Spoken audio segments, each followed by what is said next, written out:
Good morning, good afternoon, and good evening, everybody. Thank you for tuning into another Supatease video, and there's no more speculation. We now know there are going to be class changes coming in on November 26th, and judging by like a quick little glance that I already did, it seems like there are a lot of them, very substantial, a lot more than I was really anticipating, honestly, given that AWC just concluded last week. Fantastic tournament. Absolutely recommend that you check out watching that one in the VODs if you missed it. And with MDI concluding this weekend, it was really feeling like, for tournament integrity, that likely some major stuff is going to be happening coming on the next reset. So we're going to be covering it all here. And if you want to stay up to date with news related to World of Warcraft, educational and entertaining content, then make sure to smash the subscribe button. Your support is greatly appreciated. But let's get started, because it did look like there was quite a lot.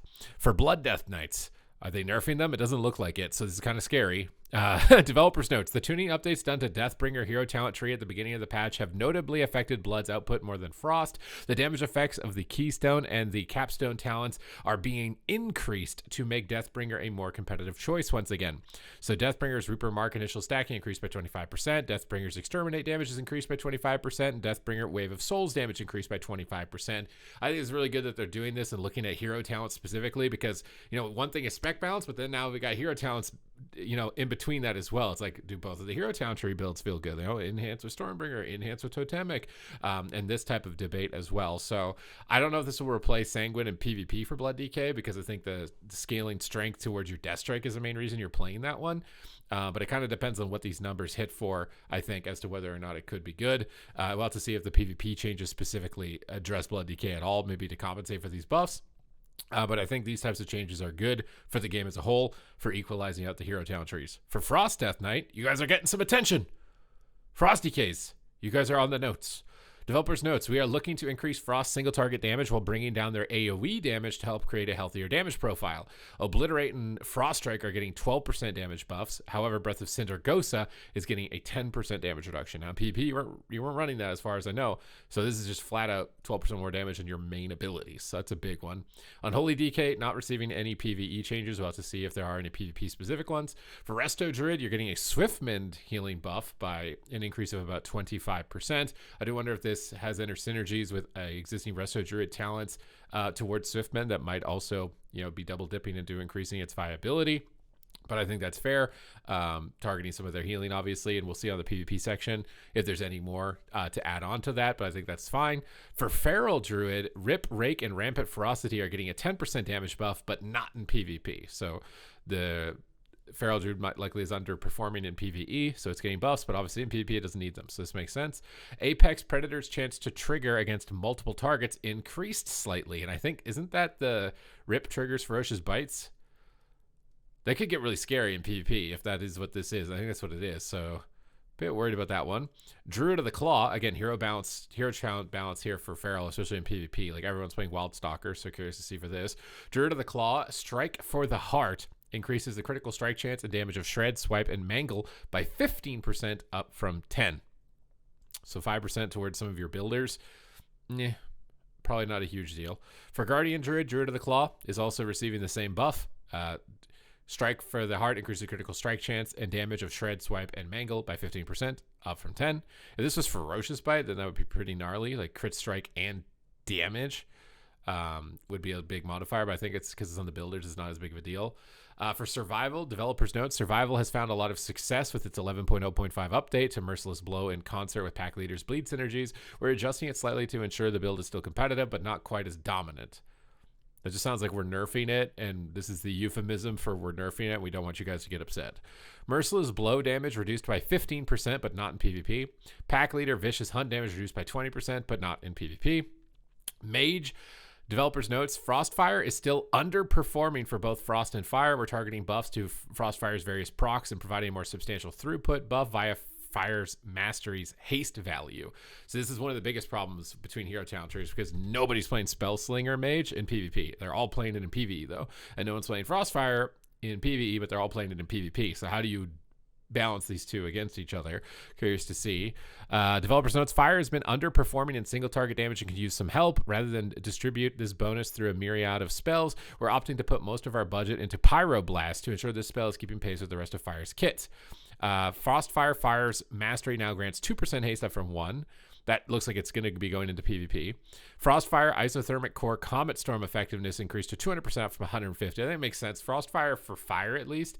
The Comet Storm doesn't really do as much damage as the Meteor does for Frost Mage, and this is getting really confusing because it's Frost and Fire, but I think this makes sense. Frostfire Burst damage increased by 25%, and Frostfire Infusion damage increased by 50%. Frostfire Excess Frostbolt cooldown reduction increased to 10 seconds. These seem very significant. Ashen Feathers Phoenix Flames damage bonus increased to 50% up from 25%, and Pyroblast damage is getting 8% buff, and Meteor direct damage is getting 25%. Okay, I'm re-rolling. All right, Fire Mages. I'm like, what? Okay.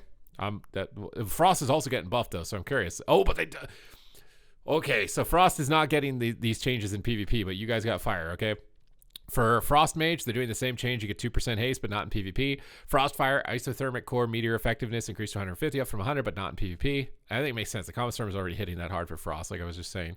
Frostfire Burst damage increased by 25%, but not in PvP. And Frostfire Infusion also 50%, but not in PvP. Frostfire Excess Frost cooldown reduction increased to 10 up from 5, but not in PvP. So Frost Mage is not getting buffed. Fire, though, oh boy. And I don't even think we're at the PvP specific changes. Curious to see like how many there are.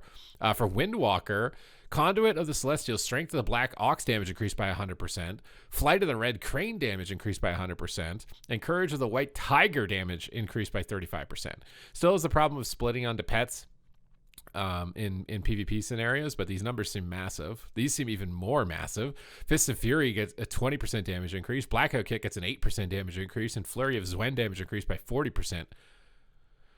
Courageous Impulse now increases the damage of your next Blackout Kick by 200%, up from 125%. Shadowboxing Treads now increases the damage of Blackout Kick by 20% from 10 and causes additional Blackout Kicks at 80% effect. This is getting nerfed. There's no way that's not getting nerfed in PvP. What? There's no way that's not getting nerfed.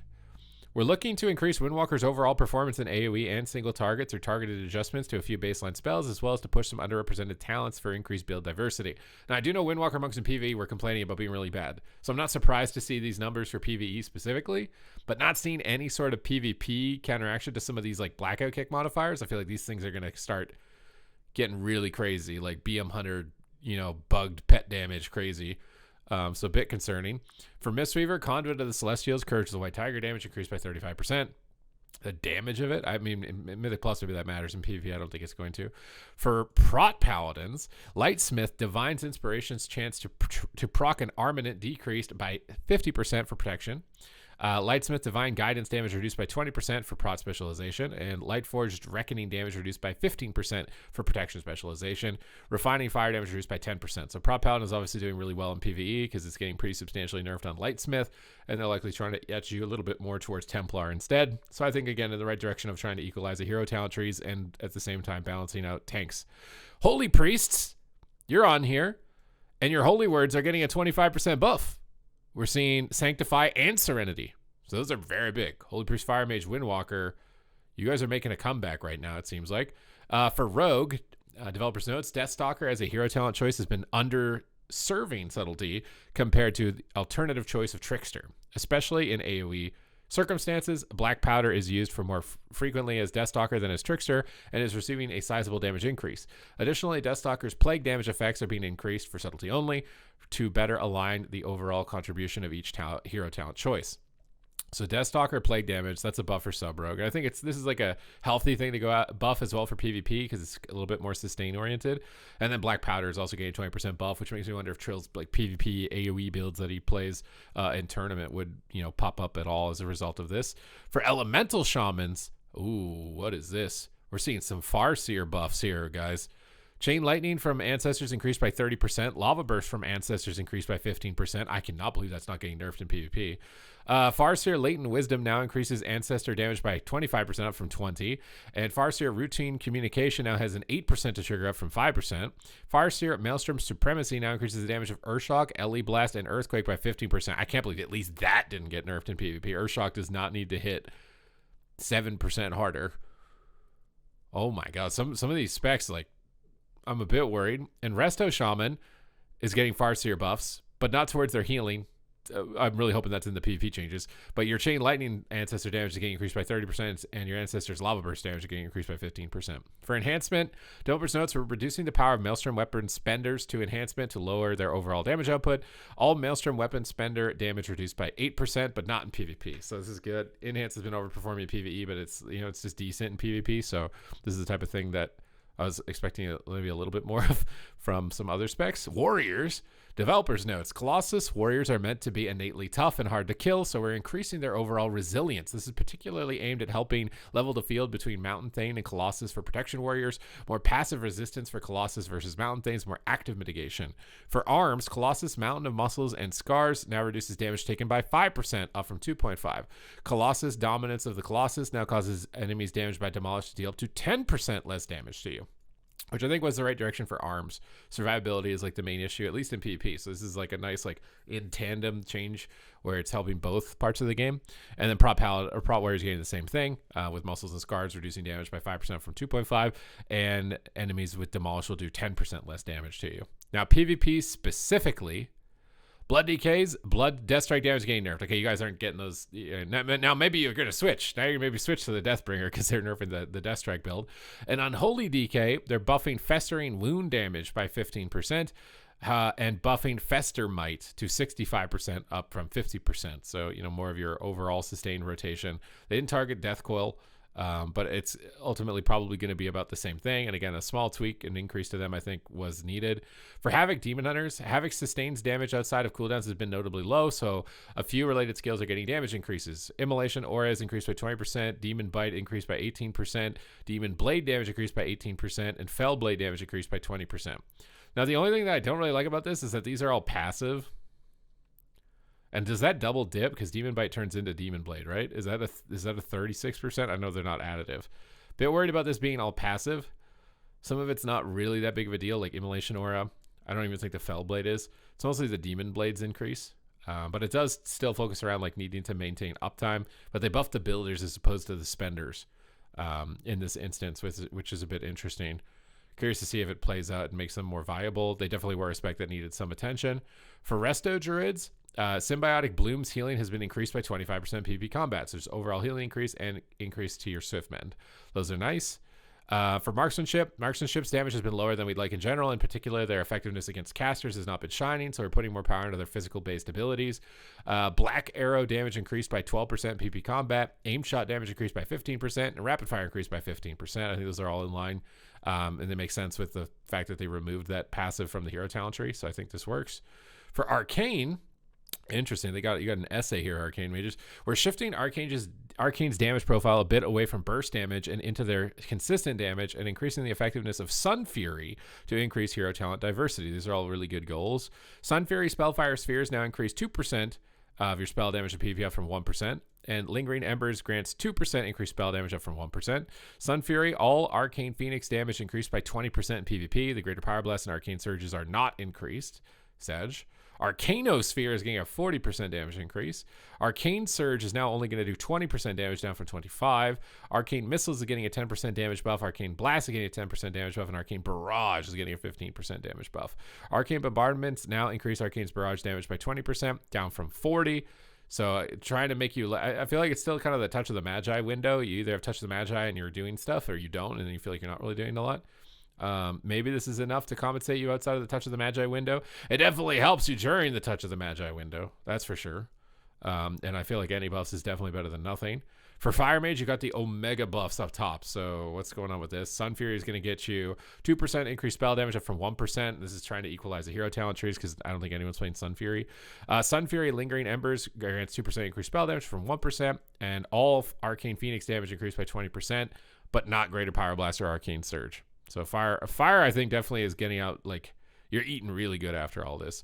Windwalker, Dance of the Wind now increases dodge chance by 2% per stack, down from 10%. This change moves Dance of the Wind below the base hit chance threshold, even at max stacks. I'm confused with this. So it's not going to be annoying and like perma dodging my scatter shot? Because it's been like a really annoying mechanic. Also, only Windwalker?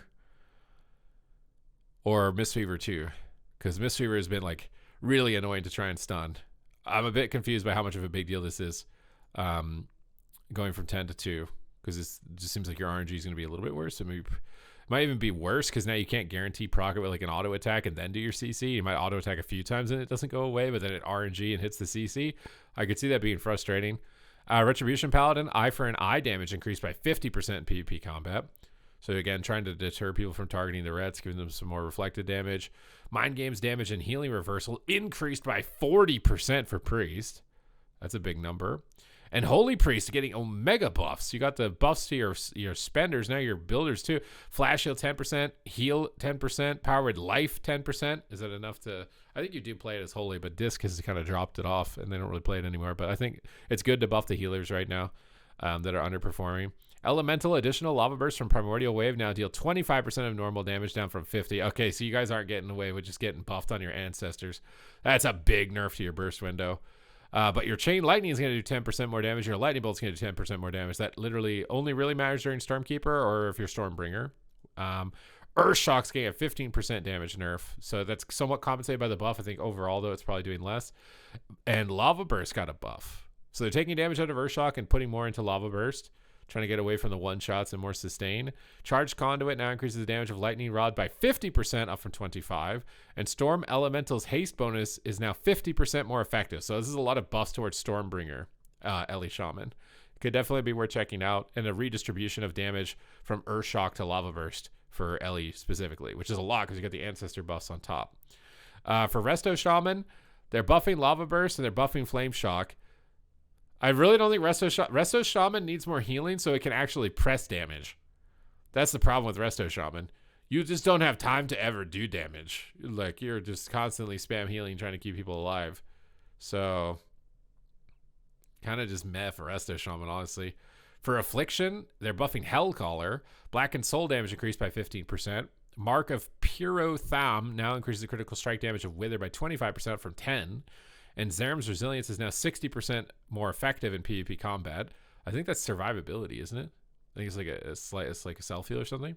And Destruction's also getting the tankiness buff from Hellcaller. So they really want Warlocks to be shifting over to Hellcaller. If you run a crit build, like a good thing Conquest just on cap, so maybe you could like farm up gear and try this, but I feel like you have to be playing a crit build, at least as Affliction, for this to work. Hellcaller, though, as Destro could be interesting. For Fury, Mountain Thane lightning strike damage increased by 50%.